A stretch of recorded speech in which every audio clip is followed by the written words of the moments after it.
അനുദിന വചനവും വിചിന്തനവും. Penuel, face of God.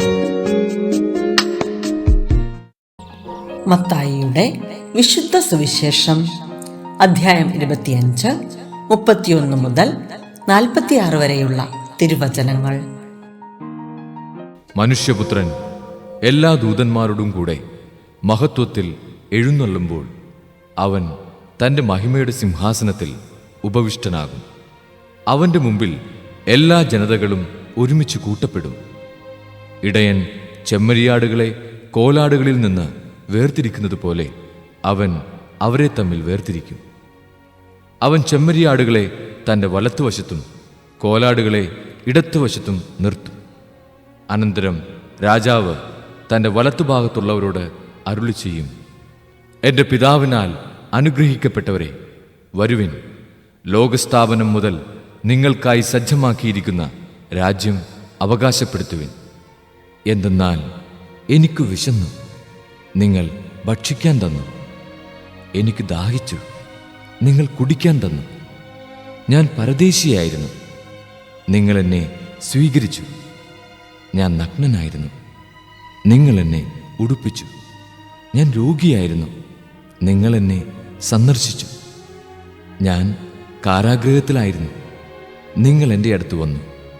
അപ്പോൾ നീതിമാന്മാർ ഇങ്ങനെ മറുപടി പറയും, കർത്താവേ, നിന്നെ വിശക്കുന്നവനായി കണ്ട് ഞങ്ങൾ ആഹാരം നൽകിയതും ദാഹിക്കുന്നവനായി കണ്ട് കുടിക്കാൻ നൽകിയതും എപ്പോൾ?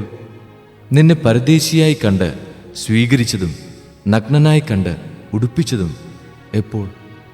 നിന്നെ ഞങ്ങൾ രോഗാവസ്ഥയിലോ കാരാഗൃഹത്തിലോ കണ്ട് സന്ദർശിച്ചത് എപ്പോൾ?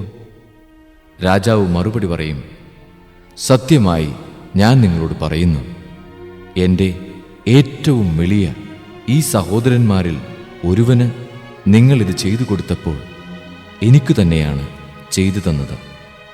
അനന്തരം അവൻ തൻ്റെ ഇടത്തുഭാഗത്തുള്ളവരോട് പറയും, ശപിക്കപ്പെട്ടവരെ, നിങ്ങൾ എന്നിൽ നിന്നകന്ന് പിശാചിനും അവൻ്റെ ദൂതന്മാർക്കുമായി സജ്ജമാക്കിയിരിക്കുന്ന നിത്യാഗ്നിയിലേക്ക് പോകുവിൻ. എനിക്ക് വിശന്നു, നിങ്ങൾ ആഹാരം തന്നില്ല. എനിക്ക് ദാഹിച്ചു, നിങ്ങൾ കുടിക്കാൻ തന്നില്ല. ഞാൻ പരദേശിയായിരുന്നു, നിങ്ങൾ എന്നെ സ്വീകരിച്ചില്ല.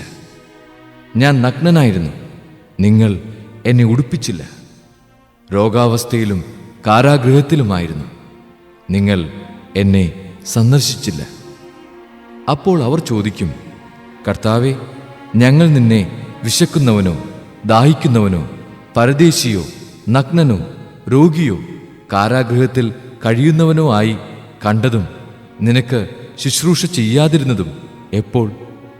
അവൻ മറുപടി പറയും, സത്യമായി ഞാൻ നിങ്ങളോട് പറയുന്നു, ഈ ഏറ്റവും എളിയവരിൽ ഒരുവന് നിങ്ങൾ ഇത് ചെയ്യാതിരുന്നപ്പോൾ എനിക്ക് തന്നെയാണ് ചെയ്യാതിരുന്നത്. ഇവർ നിത്യശിക്ഷയിലേക്കും നീതിമാന്മാർ നിത്യജീവനിലേക്കും പ്രവേശിക്കും. സുവിശേഷ വിചിന്തനം.